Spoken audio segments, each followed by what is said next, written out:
یہ قاضی صاحب نے آفت خود اپنے گھر بلائی ہے. کیسے؟ میں روتا رہا اس پروگرام میں کہتا نہیں رہا.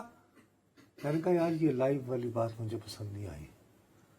یاد ہے جب انہوں نے لائیو پروسیڈنگز کی شفافیت آپ نے کہا گلے پہ آ جائے گی.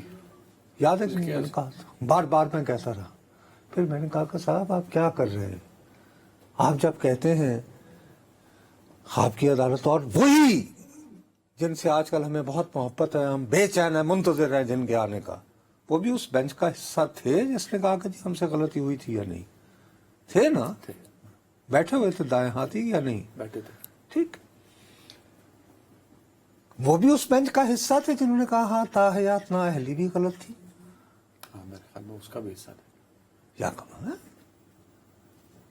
سوال اٹھتا ہے میرے پیارے بھائی، مجھے عدنان یہ سمجھاؤ یار، یا اللہ اس گناہ گار کی فریاد ہے کہ وہ 25 اکتوبر کو ٹیک اوور کرے. ٹیک اوور کرے مطلب ریٹائرمنٹ کے بعد وہ آئیں چارج لیں تاکہ اس ملک میں کامل انصاف ملے، مکمل انصاف جو انہوں نے ترکیب استعمال کی ہے نا. اور عدنان اس دن مجھے چونکا دینا جب اس ملک میں مکمل انصاف آ جائے. مکمل انصاف وہ ہوتا ہے جو سب کے لیے ہو. اپنی مرضی کے انصاف کو کبھی انصاف نہیں کہہ تو سکتے. یہ زیادتی ہے. ایک دیکھو میں آگے بڑھتے ہیں. پتہ ہے ٹائم بھی ختم ہو رہا ہے میرے پاس، اب آپ ختم کیونکہ آپ نے ذکر کیا نا. میں حالانکہ میں چاہتا الیکشن کمیشن سے شروع کرنا تھا. اب آپ خود لے گئے. خط لکھا انہوں نے پہلے منصور علی شاہ صاحب نے، پھر اس کا جواب آج دیا چیف جسٹس آف پاکستان. وہ پڑھ لیا ہوگا آپ نے. اچھا اب آپ یہ بتائیں، یہ دونوں حضرات ایک چیف جسٹس صاحب ہیں، ایک پوئنی جج ہے، اور ایک آنے والے چیف جسٹس. اچھا یہ دونوں ایک دوسرے سے کتنے دور شہروں میں رہتے ہیں؟ یعنی پاس پاس رہتے ہیں، ایک ہی بلڈنگ میں ہوتے ہیں عدد. اچھا ایک بات. دوسری بات یہ میرے اور تمہارے درمیان یہ پوری 25 کروڑ کا ملک، ہم زمین پہ رینگنے والے کیڑے، ہمارے درمیان کو تنازع ہوگا تو الٹیمیٹلی ہم کس کے پاس جائیں گے سر کہ ہمیں میرا یہ ہے؟ اسی سنگ مرمر سفید بلڈنگ میں. اور جس بلڈنگ کی طرف پوری قوم دیکھتی ہے کہ ہمارا تصفیہ کرواؤ، وہ خود ایک دوسرے کو خطوں کی بمباری کر رہے ہیں. آپ پہ ہتھی پے نے. وہ بھائی اگر آپ ہی ایک دوسرے کی، وہ پہلے انہوں نے اس دن کر دیا، اب آج انہوں نے اس کا جواب لکھ دیا. یہ 1 2 3 یہ لے 4 صفحے لکھ دیے. اب وہ انہوں نے اعتراض کیا تھا جی آپ نے جسٹس منیب اختر صاحب کو کیوں نکالا؟ منیب اختر، ہاں وہ جو کمیٹی کے وہ تو آرڈیننس آنے کے بعد. آپ دیکھو ایک سمپل سی بات ہے، جس انداز میں وہ آرڈیننس آیا میں ذاتی طور پر اس سے مطمئن نہیں، لیکن اس کے بارے میں اگر اعتراضات تھے تو وہ یہ کہتے ہیں کہ آپ نے بجائے مجھے آ کے بتانے کے، آپ نے جو خط لکھا تھا مجھے کہ جی مندرجہ ذیل وجوہات کی بنا پر اب میں اس کمیٹی میں، دیکھیے آپ کو قاضی فائز عیسیٰ کو 2 باتیں ان کی حمایت میں کرنی ہوں گی، پسند کریں یا نہ کریں. میں دوبارہ کہہ رہا ہوں مجھے ان میں کسی مسیحا کی کبھی بھی امید نہیں تھی، اور میرا اپنا یہ خیال ہے کہ ان میں کافی خود پسندی کا عنصر پایا جاتا ہے. قاضی فائز عیسیٰ صاحب نے، ٹھیک، جان کی امان باتیں، لیکن عالم دوسری طرف بھی کوئی اس سے مختلف نہیں. منصور علی شاہ صاحب نے اس دفعہ تو ٹھیک کیا. اچھا شاہ صاحب بہت بڑے ہمبل آدمی ہوں گے، خیر انہوں نے اپنے اعتراضات اٹھائے، لیکن وہ یہ کہتے ہیں کہ میرے پاس تو خط بعد میں پہنچا، میڈیا تک پہلے پہنچ گیا.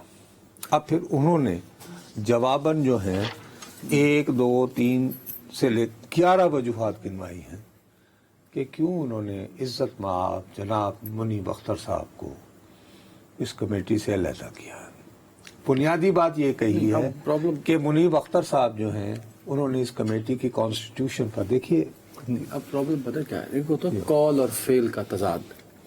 جن دنوں پریکٹس اینڈ پروسیجر ایکٹ 2023 ابھی انڈر پروسیس تھا، قاضی صاحب نے کہا تھا کہ میں ان تمام بینچوں سے علیحدہ ہو رہا ہوں جو 184 میں آ رہے ہیں، کیونکہ پریکٹس انہوں نے کہا آن ریکارڈ ہے ٹی وی ریکارڈ بھی ہے اور سپریم کورٹ ریکارڈ بھی ہے.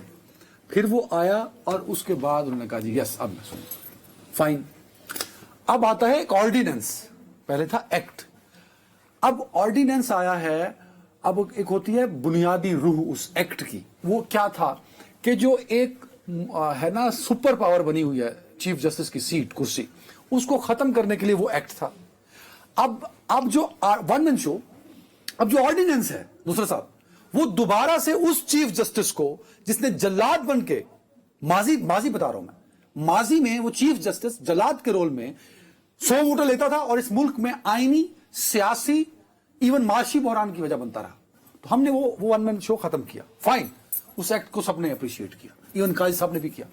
اب یہ آرڈیننس اس ایکٹ کی بنیادی روح کو قتل کر دیتا ہے کہ بھائی چیف جسٹس جو ہے وہ اس کے پاس ایک تو پیونے جج ہوگا, ایک چیف جسٹس ہوگا, اور ایک وہ بندہ ہوگا 17 ججوں میں جو چیف جسٹس پسند کرے گا اپنی مرضی کا. تو پھر مرضی آ گئی. تو اس کا مطلب ہے کہ یہ جو آرڈیننس جاری ہوا ہے اس نے اس ایکٹ کو, جو پریکٹس اینڈ پروسیجر ایکٹ ہے, اس کی بنیادی روح کو ہی قتل کر دیا. منصور صاحب ٹھیک کہتے ہیں. اور قاضی صاحب کا کال اور فیل پہلے کچھ اور تھا, اب کچھ اور ہے. چلے یہ ہے بنیادی وجہ, سارے تضاد کی کال وجہ. اور فیل میں جو تضاد ہے, بڑی معذرت کے ساتھ جان کے میں فیکٹس بیان کر رہا ہوں. ہاتھ اٹھا کر میں آپ کی بات تسلیم کر لیتا ہوں, لیکن آپ یہ بتائیے کہ قاضی صاحب میں اور شاہ صاحب میں جو قضیہ ہے اس کا تصفیہ آپ نے کروانا ہے یا کوئی اور اینکر کرے گا؟ نہیں, میں نے کیوں کروانا, میں جسٹ رپورٹ میرے اور تمہارے مابین اگر قضیہ ہوگا نا تو وہ تو انہوں نے کروانا ہے. میں آپ کے آگے یہی رو رہا ہوں کہ ایک دوسرے کے ساتھ جو خط و خطابت ہے جنہیں رکے سٹ دے پہنے ایک دوسرے کو بجائے بم مارن دے. دیکھیں نا, آرڈیننس بھی ایک فل کورٹ کا آپشن ہوتا ہے نا. یار میں آپ سے دوبارہ قاضی صاحب کو جلدی کیا تھی؟ میں یار آپ جو ہے میری یعنی کہ میرا دکھ نہیں سمجھنا تم نے. میں آپ کو دکھ کا مداوا کر رہا ہوں, میں آپ کو وجہ بتا رہا ہوں کہ قاضی صاحب کے کنڈکٹ نے اس سارے بحران کی وجہ بنی, یہ والا جو چھوٹا سا بحران. اچھا, اس میں شاہ صاحب کا کوئی رول نہیں, نہیں, نہ ہی منیب اختر صاحب. تو اس کا مطلب ہے کہ جب یہ ایکٹ بن رہا تھا 2023 میں, قاضی صاحب بینچوں سے علیحدہ ہوئے, پھر قاضی صاحب نے بحران کی وجہ بنی. ایک فرد واحد نام ہے جس کا جسٹس فائز علی قاضی, عیسیٰ قاضی. آپ کے خیال میں وہ اس تمام قضیے کے ذمہ دار ہیں؟ میں آپ کی اس بات سے ٹوٹلی ایگری کرتا ہوں. اوکے, اب بحث کی تو گنجائش نہ رہی. سوری, آپ کیا کہہ رہے ہیں؟ میں آپ کی اس بات سے ٹوٹلی ایگری کرتا ہوں نا, اب تو کوئی بحث کی گنجائش نہ رہی.